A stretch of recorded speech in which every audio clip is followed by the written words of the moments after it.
नवी मुंबई आंतरराष्ट्रीय विमानतळाच्या मार्गावर पहिल्याच अपघातानं परिसरात खळबळ उडाली। नव्यानं तयार झालेल्या या मार्गावर बेफाम वेगानं जाणाऱ्या 3 गाड्या एकमेकांवर धडकल्या। सुदैवानं या घटनेत कोणतीही जीवितहानी झाली नाही, मात्र सर्व गाड्यांचं मोठं नुकसान झालं। पनवेल शहराकडून विमानतळाकडे जाणाऱ्या रस्त्यावरून वेगानं जाणाऱ्या एका कारनं समोरून येणाऱ्या टेम्पोला जोरदार धडक दिली। त्या क्षणी मागून येणारी आणखी एक कार या अपघातग्रस्त वाहनांना येऊन धडकली आणि त्यामुळे तिन्ही वाहनं एकमेकांवर आदळली। या टेम्पो चालक जखमी झालाय। अपघात एवढा विचित्र आणि भीषण होता की यामध्ये छोटा टेम्पो रस्त्यातच पलटी झाला, त्यामुळे काही वेळ रस्ता पूर्णतः बंद झाला होता। स्वर्गीय आमदार गणपतराव देशमुख यांनी सांगोला मतदारसंघात 5 दशकांहून अधिक काळ जनतेचे प्रतिनिधित्व करत तत्वनिष्ठ राजकारणाचा आदर्श घालून दिला। भाजप पक्षप्रवेशाच्या कार्यक्रमादरम्यान काही समाजकंटकांनी त्यांच्या निवासस्थानी केलेला भ्याड हल्ला हा फक्त घरावर नव्हे तर शेतकरी कामगार पक्षाच्या विचारांवर झालेला प्रहार असल्याचं शेकाप नेते जयंत पाटील यांनी सांगितलं। घटनेच्या वेळी रतनताई देशमुख घरी उपस्थित होत्या। या प्रकाराने तालुक्याच्या संस्कृतीवर काळी छाया पडली असली तरी पक्षाचे कार्यकर्ते तत्वनिष्ठ राहतील, संधी साधून जनता योग्य धडा शिकवेल असा ठाम विश्वास जयंत पाटील यांनी व्यक्त केला। पेण तालुक्यातील बाळगंगा प्रकल्पाला तब्बल 17 वर्ष उलटूनही प्रकल्पग्रस्तांना अद्याप न्याय मिळालेला नाही। अनेक आंदोलनं आणि उपोषणांनंतरही प्रश्न मार्गी न लागल्याने शेतकऱ्यांमध्ये संताप उसळलाय। मुख्यमंत्री देवेंद्र फडणवीस यांनी 2024च्या निवडणुकीपूर्वी प्रश्न सोडवण्याचे आश्वासन दिलं होतं, मात्र ते अद्याप अपूर्ण आहे। त्यामुळे आता शेतकरी नेते संदीप पाटील यांनी बाळगंगा नदीत उतरून जलसत्याग्रह आंदोलन करण्याचा निर्णय घेतलाय।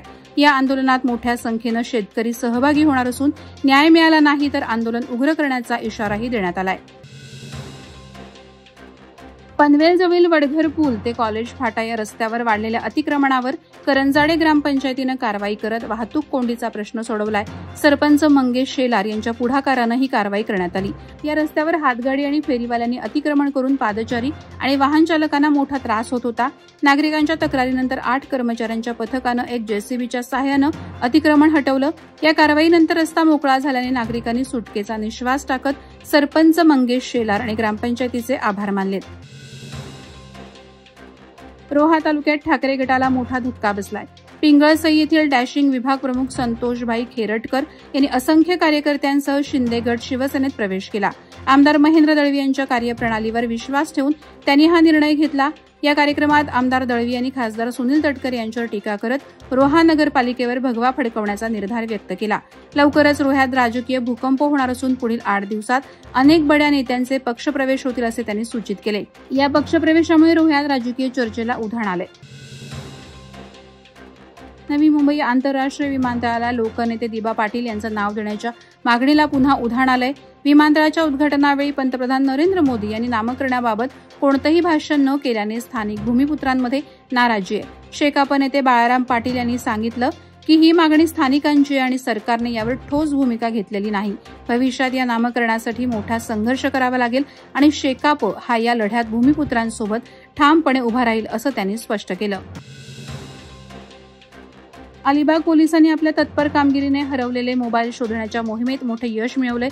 CEIR पोर्टलच्या प्रभावी वापरातून पोलिसांनी 5 हरवलेले स्मार्टफोन त्यांच्या तक्रारदारांना परत दिले। या मोहिमेत पोलीस निरीक्षक किशोर साळे आणि पोलीस शिपाई नांदगावकर यांनी पुढाकार घेतला। नवीनचंद्र राऊत, आकाश कावीट, कृष्णा शिंदे, ईशा शेळके आणि विराज पवार यांना त्यांच्या मोबाईलची परतफेड करण्यात आली। गेल्या 6 महिन्यात अलिबाग पोलिसांनी 40 पेक्षा अधिक मोबाईल त्यांच्या मालकांपर्यंत पोहोचवलेत। या कार्यवाहीमुळे नागरिकांचा पोलीस दलावरचा विश्वास दृढ झालाय। 4.5 महिन्यांच्या विश्रांतीनंतर भाऊचा धक्का रेवस सागरी प्रवासी बोटसेवा शुक्रवार 10 ऑक्टोबरपासून पुन्हा सुरू झाली आहे। सकाळी 6:30 वाजता पहिली बोट सुटली असून दुपारी 4 वाजेपर्यंत नियमित फेऱ्या होणार आहेत, अशी माहिती मुंबई जलवाहतूक संस्थेचे सचिव शराफत मुकादम यांनी दिली। पावसाळ्यात सुरक्षेच्या कारणास्तव ही सेवा बंद ठेवण्यात आली होती। गेटवे, मांडवा आणि मोरा भाऊचा धक्का सेवा पूर्वी सुरू झाल्या असल्या तरी रेवस मार्ग आता खुला झालाय। हवामानात बदल झाल्यास वेळापत्रकात आवश्यक बदल केले जातील असंही संस्थेनं सांगितलं।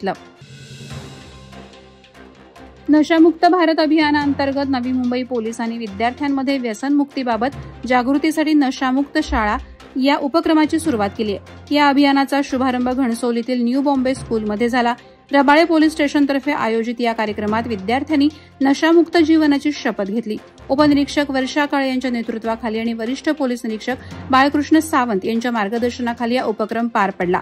विद्यार्थ्यांना अंमली पदार्थांचे दुष्परिणाम समजावून सांगत व्यसनापासून दूर राहण्याचे आवाहन करण्यात आले।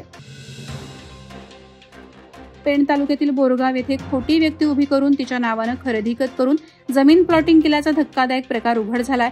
या प्रकरणी डॉक्टर महेश सुधाकर पोरे यांनी दुय्यम निबंधक कार्यालय पेण येथे तक्रार दाखल केली होती। वरिष्ठ अधिकाऱ्यांच्या आदेशानुसार दुय्यम निबंधक वैशाली म्हात्रे यांनी संबंधितांवर गुन्हे दाखल करण्याची तयारी केली आहे। या प्रकरणात तब्बल 55 लोकांचा सहभाग असून 13 परप्रांतीयांचाही समावेश असल्याचं समोर आलंय। फसवणूक करणाऱ्यांवर कठोर कारवाईची मागणी डॉक्टर पोरे यांनी केली आहे। वादळवाडा लाईव्हसाठी न्यूज ब्युरो रायगड। नवी मुंबई व रायगड जिल्ह्यातील ताज्या बातम्या आणि घडामोडींसाठी सबस्क्राईब करा वादळवाडा लाईव्ह चॅनल आणि दाबा बेल आयकॉन।